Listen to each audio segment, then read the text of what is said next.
Bismillahirrahmanirrahim. Assalamualaikum warahmatullahi wabarakatuh. Alhamdulillahi wa kafa, wassalatu wassalamu ala rasulillahil mustafa wa ala alihi wa sahbihi wa man wafa wa ba'd. Faya ahbaballahi wa ahbab rasulihi sallallahu alaihi wasallam, usi nafsi wa iyyakum bitaqwallahi faqad fazal muttaqun. Fala tamutunna illa wa antum muslimun. Faqala ta'ala ya ayyuhalladzina amanu taqullaha haqqa tuqatih wa la tamutunna illa wa antum muslimun. Saudara-saudariku, bersyukur pada Allah Subhanahu wa taala. Alhamdulillah kita kembali dipertemukan dalam kajian Aqsa pada tanggal 11 Maret 2021 bertepatan dengan 28 Rajab, sudah masuk tanggal 28 Rajab tahun 1442 Hijrah. Mengawali jumpa kita di malam hari ini, kita bermohon pada Allah Subhanahu wa taala semoga Allah senantiasa menguatkan hidayah dalam jiwa kita, menjaga takwa kita, dan membimbing kita agar hidup dalam keadaan yang terbaik dan wafat dalam keadaan husnul khatimah insyaallah. Pun demikian kita memohon pada Allah Subhanahu wa taala semoga siapapun hamba-hamba Allah yang hidup sampai dengan waktu ini di Indonesia sudah masuk malam hari, mungkin di tempat lain ada yang pagi hari, apakah petangga, apakah soreka. Semoga hamba-hamba Allah yang belum beriman dikuatkan hatinya, jiwanya untuk mantap bersyahadat sebelum wafat kembali kepada Allah Subhanahu wa taala. Semoga para pelaku maksiat diberikan bimbingan oleh Allah untuk bertobat pada saat ini sehingga bisa menjalani sisa hidupnya dengan baik dan kembali kepada Allah dalam keadaan yang lebih baik insyaallah. Baiklah, kesempatan kali ini kita akan kembali mengaji firman ayat-ayat Allah Subhanahu wa taala yang terkandung dalam Al-Qur'an. Kita telah sampai di pembahasan kita yang lalu pada surah Al-Baqarah di ayat ke-21 dan akan memasuki ayat yang ke-22. Sebelumnya kami informasikan bahwa dalam kajian Aqsa Al-Quran Sunnah Solution seyogianya kita membagi pada dua sesi utama. Jadi setiap pekan kita bergantian. Ada kalanya kita saat ini yang mengaji ayat-ayat Al-Quran, kemudian selanjutnya kita berdiskusi, dan bila ada momentum atau sesi yang khusus kita akan menyempatkan untuk membahas sesi yang khusus itu di luar topik yang biasa kita ulas bersama. Karena itu mari kita manfaatkan waktu untuk kembali mengkaji kedalaman ayat-ayat Allah Subhanahu wa taala sebagai hudan, petunjuk kehidupan bagi kita semua. Dipersiapkan mushafnya teman-teman sekalian, kemudian catatan Anda dan fokus Anda, dan semoga Allah memberikan pemahaman terbaik pada kita, menuntun kita untuk memahami dan mengamalkan sesuai dengan apa yang Allah inginkan dan Rasulullah SAW tunjukkan kepada kita semua. Quran surah kedua Al-Baqarah di ayat ke-21 sampai dengan ayat ke-22. Ya, kita bacakan dulu. A'udzubillahi minasyaitonirrajim. Ya ayyuhan nasu a'budu rabbakumul ladzi khalaqakum walladzina min qablikum la'allakum tattaqun. Alladzi ja'ala lakumul arda firasyan was samaa'a binaa'a wa anzala minas samaa'i maa'an fa akhraja bihi minats thamarati rizqan lakum fala taj'alu lillahi andadan wa antum ta'lamun. Baik, di pertemuan yang lalu kita telah bahas ayat ke-21. Sekarang kita akan tekankan dengan memahami secara lebih detail, dan kita akan menggunakan satu pendekatan nalar dalam memahami ayat Al-Quran ini yang disandarkan kepada dalil-dalil, ya, baik yang bersumber dari Al-Quran itu sendiri, juga kemudian penguat dari hadis-hadis Nabi SAW, dan juga apa yang disampaikan para ulama sebagai syarah yang tersambung kepada keterangan Nabi SAW. Kita ada beberapa koleksi. Hari ini saya juga hadirkan Tafsir Al-Kabir, ya, atau dikenal juga dengan Tafsir Ar-Razi, karya Imam Fakhruddin Ar-Razi, ya, sebagai nanti pengayaan dia dan perluasan. Kita sudah coba baca Ibnu Katsir, ada juga bersama kita saat ini, ya. Ini ada Tafsir Ibnu Katsir, dan nanti saya hadirkan juga yang lain, ada Tafsir Al-Wasit misalnya, ya. Ada Tafsir Al-Maraghi misalnya, ada Tahrir wa Tanwir misalnya, dan ada Tafsir At-Tabari misalnya. Nanti kita coba akan perkaya wawasan kita untuk mendengar bagaimana para ulama memberikan tafsiran, penjelasan-penjelasan yang terhubung pada keterangan-keterangan Rasulullah SAW. Baik, di pertemuan yang lalu telah kita bahas pada ayat yang ke-21. Di sini Allah Subhanahu wa taala setelah menerangkan kepada kita semua tentang bagaimana manusia beraktivitas, manusia terklasifikasikan pada 3 golongan utama dalam berinteraksi. Dan teman-teman masih ingat kan, ya, nama manusia yang disebutkan oleh Allah ketika menyebut sifat sosialnya, ya, sifat interaksinya, ya, sifat bagaimana ia berhubungan dengan orang-orang atau lingkungan sekitarannya. Maka Al-Quran menggunakan diksi An-Nas. Ingat, ya, An-Nas setidaknya disebutkan 241 kali dalam Al-Quran. Jadi ada bashar misalnya, ada al-ins, ada al-insan, ada bani Adam, ada an-nas.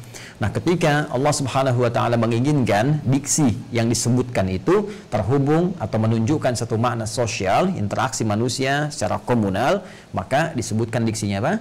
An-nas. Baik, di pertemuan yang lalu dari ayat pertama sampai ayat ke-20, Allah memberikan isyarat kepada kita semua bahwa dalam interaksi kita ya secara sosial dengan orang-orang di lingkungan sekitaran kita akan ditemukan 3 klasifikasi utama. Baik, ada orang-orang yang memang istimewa, dipuji oleh Allah, disebut dengan golongan takwa. Itu yang telah kita bahas dengan sangat detail, bahkan ada sebagian berulang dan penegasan di ayat pertama sampai dengan ayat kelima itu.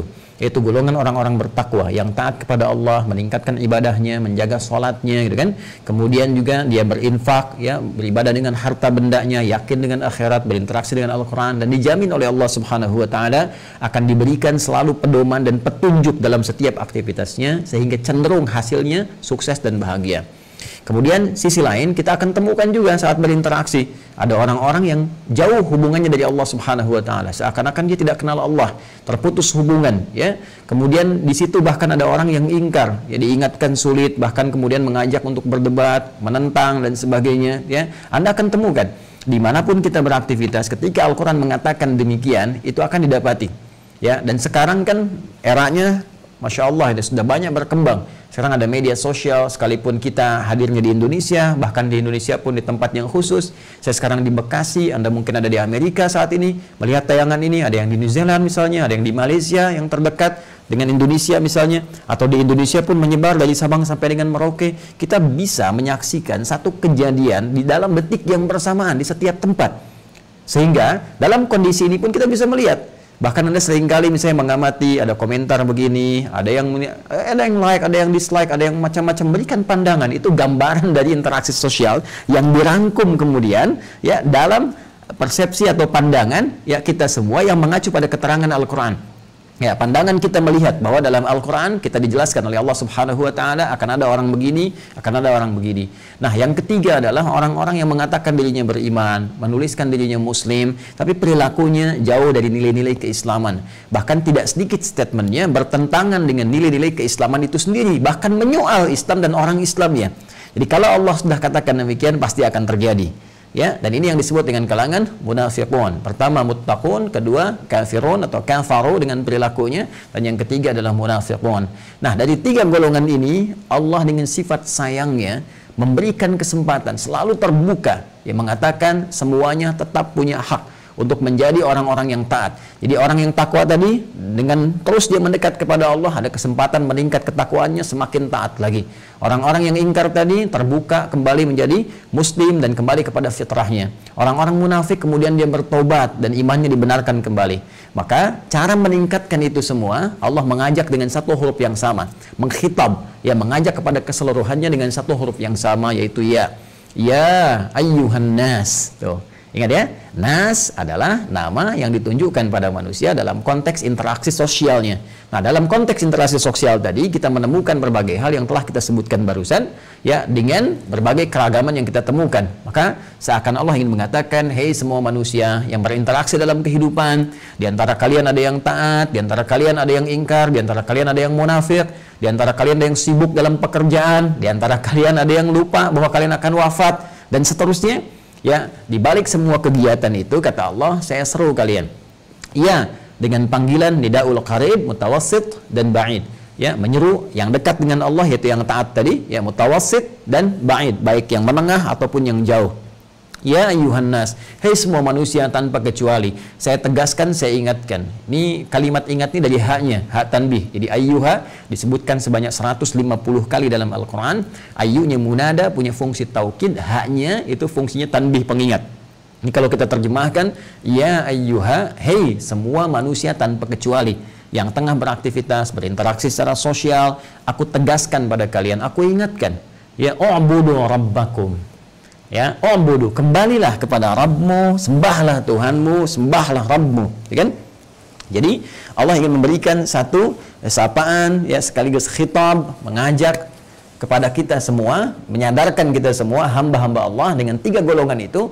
Allah ingin naikkan statusnya, ya, naikkan statusnya semua, baik tadi orang yang taat, ya kan? Kemudian ada orang yang ingkar, yang kafir, gitu kan? Ada orang munafik, gitu kan?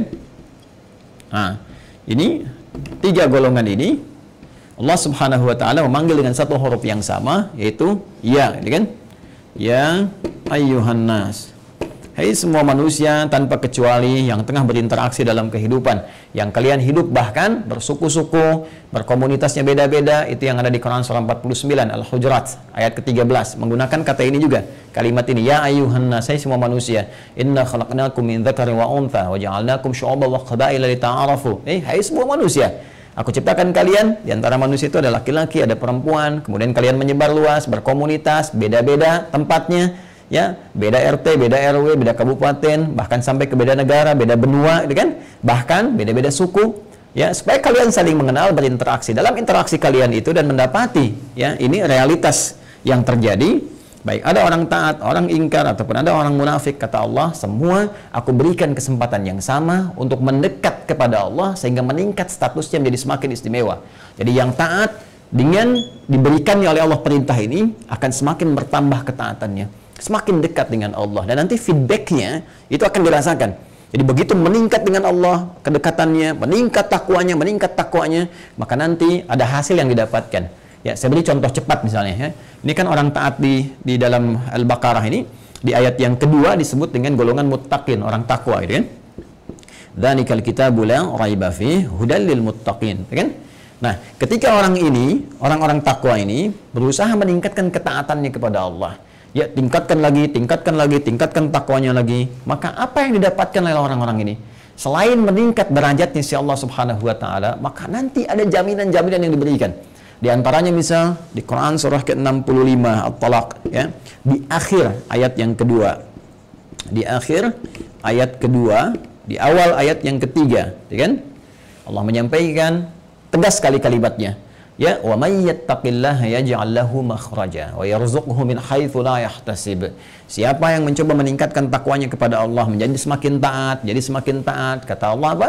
Aku akan berikan solusi dari setiap problem kehidupannya. Ya, aku berikan jalan keluar dari setiap masalahnya. Aku kirimkan rezeki dari sisi yang tidak dia duga. Jadi orang-orang yang meningkat ketaatan, pertanyaannya, kenapa sih harus saya meningkatkan takwa kepada Allah, gitu kan? Kenapa harus saya meningkatkan ketaatan kepada Allah? Kata Allah sederhana jawabannya, selain aku angkat derajatmu, aku akan mudahkan urusan hidupmu. Aku kirimkan rezeki kepadamu sehingga engkau tidak merasa sibuk dengan mencari rezeki, tapi lebih menikmati kedekatanmu dengan menyembahku, dengan beribadah kepada aku, kata Allah. Ya, itu sangat luar biasa. Wa may yattaqillaha yaj'al lahu makhraja. Di ayat lain, wattaqullaha la'allakum tuflihun. Tingkatkan takwamu kepada Allah supaya engkau bahagia. Kata Allah, aku jamin bahagia. Itu ada di Quran surah kedua nanti di akhir. Ya, akhir ayat 189. Wattaqullaha la'allakum tuflihun. Wattaqullaha wa yu'allimukumullah. Ini di Quran surah kedua kembali, dan di akhir ayat 282. Wattaqullah, tingkatkan takwamu kepada Allah. Nah, ya, wa yu'allimukumullah, dan Allah akan mengajarkan, menambahkan kepadamu tambahan pengetahuan. Jadi ternyata dengan meningkatkan takwa kepada Allah, menambah ketaatan kepada Allah, hidup kita akan lebih mudah, rezeki akan lebih gampang. Dengan meningkatkan ketaatan kepada Allah, ternyata kecenderungan hidup kita akan lebih bahagia. Dengan meningkatkan takwa ketaatan kepada Allah, ternyata bertambah kecerdasan kita. Bertambah Allah mengajarkan pengetahuan kepada kita. Feedbacknya ada. Pun demikian dengan orang-orang yang ingkar, orang-orang yang terputus hubungannya dengan Allah, orang-orang yang menutup dirinya, ya, belum membuka hubungan dengan Allah, menutup, kafar. Dalam bahasa Inggris diserap ke bahasa Inggris jadi cover, menutup, gitu ya.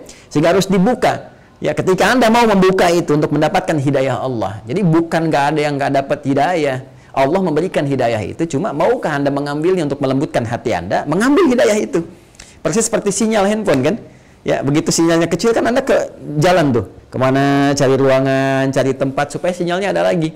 Nah, hidayah itu ditebarkan. Cuma tinggal Anda membuka keadaan suasana hati Anda sehingga sinyal hidayah itu kuat untuk didapatkan dalam jiwa Anda.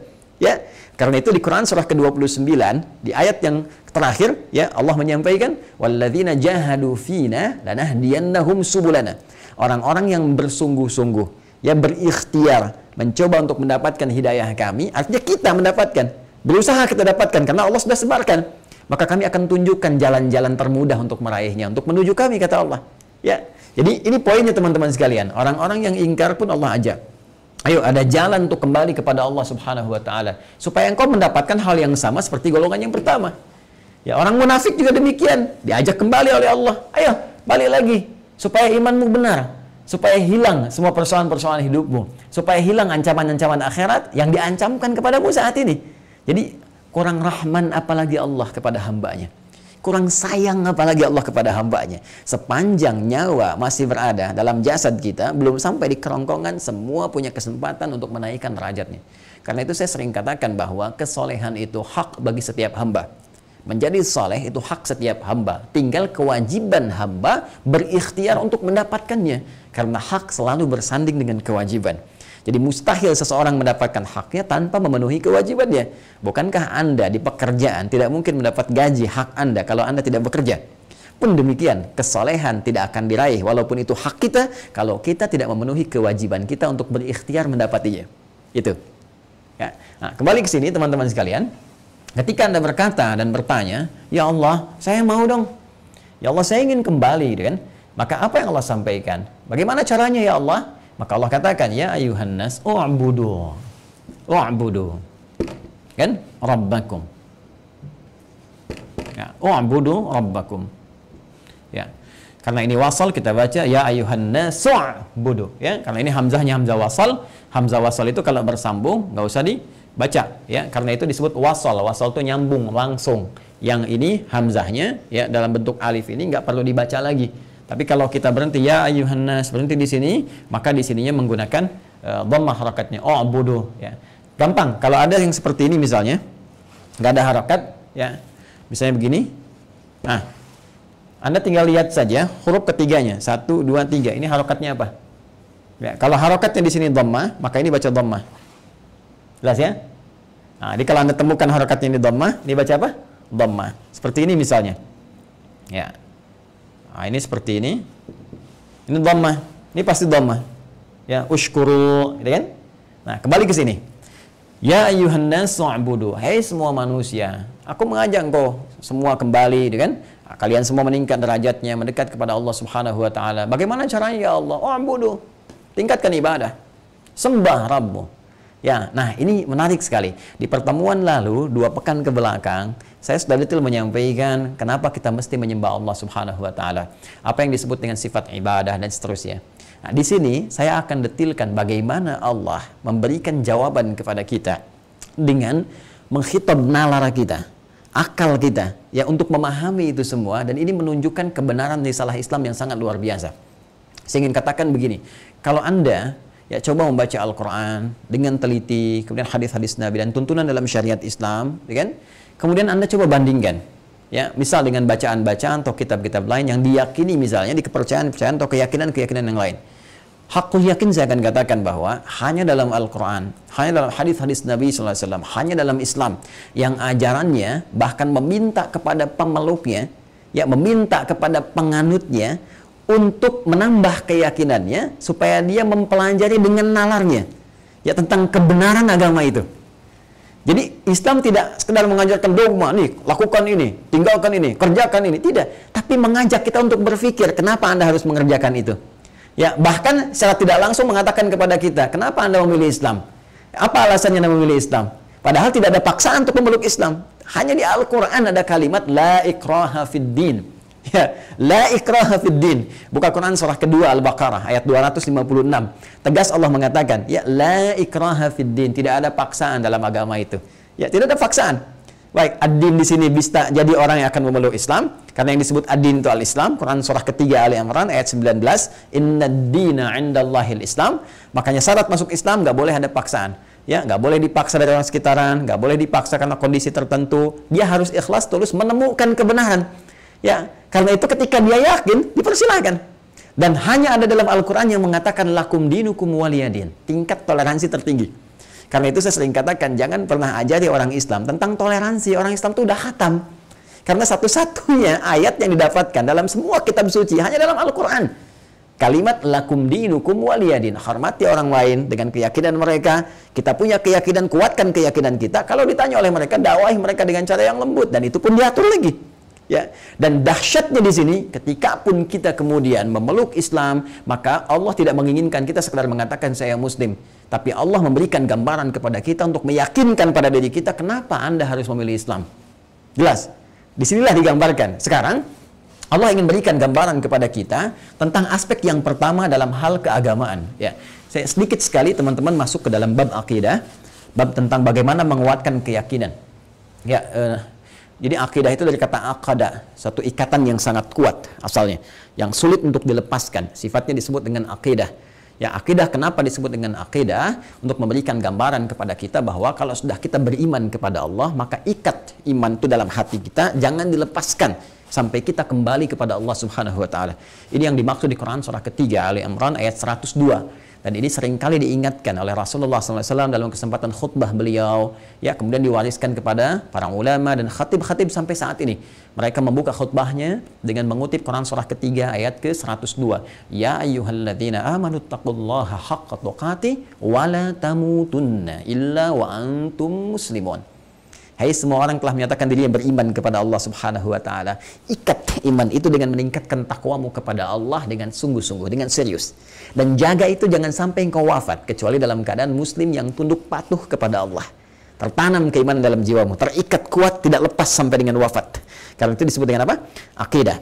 Nah, dalam bab akidah, teman-teman sekalian, dalam rangka menguatkan iman itu, ada turunan-turunan pembahasan yang sangat menarik, yang sekaligus membuktikan kebenaran risalah Islam.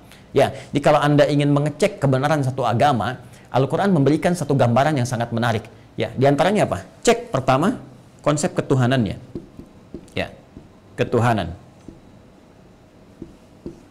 Karena dalam setiap agama, setiap keyakinan, pasti ada yang dipertuhankan. Mustahil dalam konsep keagamaan nggak ada Tuhannya. Mustahil.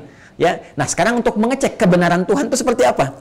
Dahsyatnya Al-Quran memberikan gambaran kepada kita, begini caranya untuk menunjukkan kepada kita, ya, antara Tuhan dengan yang bukan Tuhan seperti ini, yang harus jadi Tuhan seperti ini, dan kita diminta untuk berpikir. Dan disitulah kemudian kita diajak untuk meyakinkan pada diri kita, kira-kira di antara semua itu mana yang berhak menjadi Tuhan. Baik, sekarang mari kita lihat teman-teman sekalian dari aspek ketuhanannya. Di sini Allah mengatakan, teman-teman sekalian, perhatikan kalimatnya baik-baik. U'budu rabbakum. Ya, sembahlah oleh kalian, tingkatkan ibadah oleh kalian dengan rabbakum, kepada Rabbmu. Di sini yang disebutkan sifat rububiyahnya. Rububiyah Allah Subhanahu wa taala menggunakan kalimat Rabb. Ya. Saya pernah sampaikan di bahkan 2 pertemuan yang lalu bahwa Allah memiliki nama-nama yang sangat indah dengan makna yang sangat luar biasa sesuai dengan kebutuhan hambanya, yang disebut dengan Al-Asma'ul Husna. Itu ada di Quran, misalnya contoh ya, Quran surah ke-17 Al-Isra di ayat yang ke-110. Di paling kanan, ya, agak ke tengah ya, tapi di 2 ayat sebelum akhir. Quran surah ke-17 Al-Isra ayat 110. Qulid Allah, panggil, sebut oleh kalian, ya, kata Allah, Allah. Qulid Allah, sebutlah nama Tuhanmu itu, namanya siapa? Allah, ya, Allah. Kalimat Allah ini keluar, teman-teman sekalian, nanti ada salah satu kisah juga di Asbabun Nuzul terkait dengan turunnya surah Al-Ikhlas, ya, Qul huwallah. Itu ketika ditanya nanti oleh orang-orang kafir Quraisy pada saat itu, Muhammad, siapa nama Tuhanmu? Karena engkau menyebutkan Rabb saja. Rabb, kami juga punya Rabb, namanya Lata, Manat, Uzza, kata mereka. Ya, karena mereka menyebut Tuhan mereka dengan Rabb. Dan turun ayat itu, Qul a'udzu birabbil falaq, Qul a'udzu birabbin nas. Mereka bertanya, siapa Rabb itu? Maka turunlah jawaban, Qul huwallah, Allah. Nah, di Quran surah 17 ayat 110, Allah Subhanahu wa taala menunjukkan langsung nama ketuhanannya. Ya, nama yang paling luar biasa, puncak dari nama disebut Ismullahul A'zam, nama Allah yang paling tinggi. Ini mengandung sifat uluhiyah. Di sini sifat uluhiyah. Ini metodologi, ya, metodologi dalam memudahkan kita untuk memahami. Ya, nanti biasanya beberapa imam, ya, beberapa para ulama kita itu memiliki metode-metode tertentu. Misalnya ada yang memperkenalkan sifat nama-nama Allah, dicontohkan nanti ada yang 20 sifat, ya, ada yang sampai ke 40, ada yang macam-macam, untuk contoh kepada kita, memudahkan metodologinya. Nanti ada lagi yang kemudian memudahkan metodologi dan mengenalkan sifat ketuhanan, nanti namanya uluhiyah, gitu kan, perawatannya rububiyah misalnya, kemudian tentang nama-nama dan sifatnya, asma wa sifat. Ini metodologi saja. Pada akhirnya kembali kemudian untuk mengesahkan Allah Subhanahu wa taala. Ya. Kesini teman-teman sekalian, ini ketika disebutkan nama Allah, ini puncak nama. Ismullahil A'zam, nggak bisa disandang oleh siapapun dan langsung menunjuk kepada pemiliknya, Allah. Jadi ketika ditanya oleh orang-orang kafir pada saat itu, siapa nama Rabbmu? Langsung turun jawaban, kul, katakan, huwa, yang disebutkan itu dengan Rabb, yang disebutkan Rasulullah, dialah Allah. Ini namanya.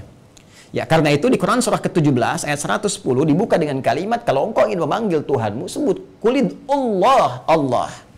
Ya. Dan nama ini, teman-teman sekalian, ini sangat menarik. Sangat menarik, karena satu-satunya nama yang ketika disebutkan dalam Al-Quran hanya menunjuk kepada Allah Subhanahu wa Ta'ala dan disifati dengan sifat yang dahsyat. Ya, apa itu? Di antaranya Allah katakan, Qul huwallahu ahad. Ya, katakan, dialah Allah. Ya, yang ketika kalian tanya siapa nama Tuhannya, Allah, dan dia punya sifat ahad. Dan ahad itu bukan hanya menunjuk kepada keesaan zatnya, yang nanti dijelaskan dalam ayat selanjutnya, tapi juga menunjukkan keistimewaan namanya, yang semua nama itu kembali menuju kepada satu yang disebutkan tadi, Allah.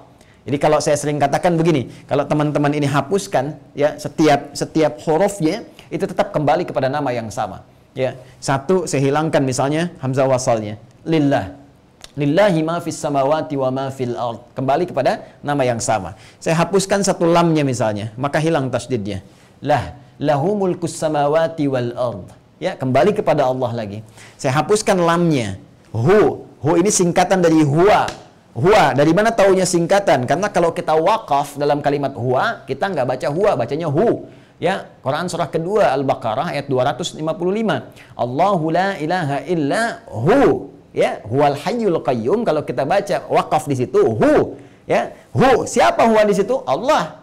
Ya, Allah. Kalau kembali kepada awal, huwa begini. Huwa, Allahu la ilaha illa huwa. Siapa huwa di sini? Balik ke surah Al-Ikhlas. Qul huwa, katakan huwa. Yang dimaksud huwa di sini Allah. Qul huwa Allah. Balik lagi. Anda mau hapuskan semua begini, nggak kelihatan. Hilang. Ghaib misalnya, hilang. Hilang itu dalam bahasa Arab ghaib, nggak kelihatan. Al-Baqarah ayat yang ketiga. Alladzina yu'minuna bil ghaib. Balik lagi ke Allah. Karena ia punya sifat ghaib, nggak nampak bagi kita saat ini. Ya, karena dimensinya yang terlalu tinggi, azim. Ya, itu yang sangat luar biasa, sifat uluhiyahnya. Nanti aspek yang lain kita bahas lagi. Ya, bukan cuma di namanya. Kalau mungkin nama Anda bisa, itu mungkin ilmu otak-atik nih. Yang lain juga bisa seperti itu. Coba dihapuskan. Ya, Anda tinggal cek saja. Ya, tapi yang paling menarik, ketika kemudian teman-teman bahas sifat ketuhanan, Allah memberikan gambaran logika yang sangat luar biasa. Saya sebelum masuk ke rububiyah, teman-teman, saya ingin tajamkan dulu yang ini. Ya. Dasar yang paling utama, kita masuk ke Quran surah ke-42. Ya, Syura. Di ayat yang ke-11. Di ujung ayatnya. Ya, kata Allah, laisa kamitslihi syai'. Ya, laisa kamitslihi syai'. Disebut dengan Tuhan, Khalik itu tidak boleh ada yang serupa dengannya. Ya, jadi harus benar-benar Tuhan ini memiliki sifat yang sangat istimewa yang nggak disamai oleh makhluk manapun. Ya, karena dia bukan makhluk. Dia Khalik. Karena Khalik, maka nggak boleh ada yang serupa. Ya, nggak boleh ada yang sama. Jadi ciri khas Tuhan itu mesti beda dengan yang lain. Dia harus istimewa dalam segala aspek. Karena itu kalau ada yang menyamai, pasti bukan Tuhan. Ya, pasti bukan Tuhan, karena bisa disamai. Karena itu laisa kamitslihi syai', tidak boleh ada yang serupa dengan Allah, tidak boleh ada yang serupa dengan Tuhan. Karena itu yang paling menarik, jika ada memiliki tanda-tanda keserupaan, ya, keserupaan dalam konteks kehidupan, maka bisa dipastikan dia bukan Tuhan. Misal, mohon maaf, kita ambil dari sifat misalnya. Ya, kita kan manusia. Jelas ya? Kita manusia, saya, Anda, kita saat ini manusia. Dan jelas kita mengatakan bukan Tuhan. Bahkan Tuhan Allah langsung mengatakan, saya yang ciptakan engkau, dengan sifat rububiyahnya. Ya, yuk mari kita lihat. Kembali ke Quran surah kedua Al-Baqarah di ayat ke-21. Ya. Ya ayyuhan nasu ubudu rabbakum. Hei kalian semua manusia yang berinteraksi dalam kehidupan, sembahlah Rabbmu, Tuhanmu. Kenapa kalian menyembahmu ya Allah? Ya, apa buktinya engkau sebagai Tuhan yang layak aku sembah? Kata Allah, alladzi khalaqakum. Yang dengan sifat rububiyahku, ya aku merawat, memenuhi kebutuhan dan sebagainya, alladzi khalaqakum. Karena aku yang telah ciptakan engkau. Bukan cuma mencipta, karena di sini ada sifat rububiyah dari kata Rabb. Aku menciptakan engkau, aku merawat engkau, aku menyembuhkan kalau sakit, memaafkan kalau salah, mengampuni kalau berbuat dosa, menunjukkan jalan-jalan kebaikan, kata Allah. Aku Rabbmu, aku yang menciptakanmu. Nah, Yang paling menarik teman-teman sekalian, bagian pertama yang Allah sampaikan kepada kita, satu, alasan kenapa kita harus menyembah Allah Subhanahu wa taala, karena kata Allah, satu, Allah lah yang menciptakan kita, pencipta manusia. Jadi Allah langsung menggambarkan satu objek ciptaan makhluk yang sangat dahsyat. Ya, yang mustahil ada yang bisa membuat seperti ini. Karena dasar tadi, laisa kamitslihi syai', enggak ada yang serupa dengan Allah. Nggak ada yang serupa, baik dalam sifatnya, dalam hal penciptaannya, dalam hal kreasinya, nggak ada yang serupa. Maka Allah tunjukkan kepada kita contoh, nih bentuk ciptaan Allah, ada yang nggak bisa menyerupainya. Apa salah satunya? Satu Allah kasih contoh, manusia. Aku yang ciptakan manusia. Adakah di antara makhluk itu yang bisa mencipta manusia? Sampai dengan detik ini silakan tunjukkan. Ya, kalau Anda tidak bisa tunjukkan yang bisa buat seperti manusia, silakan. Siapa yang bisa bikin yang paling canggih sekarang? Robotnya tetap disebut robot, nggak ada yang disebut manusia. Sistemnya, kedahsyatannya, luar biasanya, sarafnya, ototnya, macam-macamnya, luar biasa. Sehingga kita bisa simpulkan, ya, dengan nalar yang sangat dahsyat. Ini kata Allah, saya yang menciptakan manusia. Tunjukkan kepada saya, adakah selain saya yang bisa menciptakan manusia? Untuk menunjukkan kepada engkau bahwa akulah yang Tuhan. Jadi kalau ada yang bisa menciptakan manusia, ya, yang serupa dengan itu, ini pertanyakan, siapa dia? Dan kita tidak akan temukan, karena memang untuk menciptakan manusia hanya Tuhan yang bisa, hanya Allah. Karena itu kalau Anda bertanya, ya Allah, kenapa aku harus menyembahmu? Kata Allah, karena aku penciptamu. Tidak ada yang serupa denganku. Gak ada yang bisa buat seperti engkau. Kalau engkau mau tahu buktinya aku Tuhan, coba ciptakan manusia kalau engkau mampu seperti aku. Jelas ya? Nah, ada yang lebih menarik lagi teman-teman sekalian, ketika Allah menunjukkan sifat rububiyahnya dengan mengatakan, karena aku yang menciptakanmu, maka disambungkanlah oleh Allah dengan sifat uluhiyahnya yang beda antara Tuhan dengan Khalik, Allah dengan makhluk, Allah dengan manusia. Apa itu? Kita akan lihat setelah menunaikan sholat Isya berjamaah. Adzan sudah berkumandang di kami di sini. Kita jeda sejenak, kita lanjutkan setelah menunaikan sholat Isya berjamaah. Assalamualaikum warahmatullahi wabarakatuh.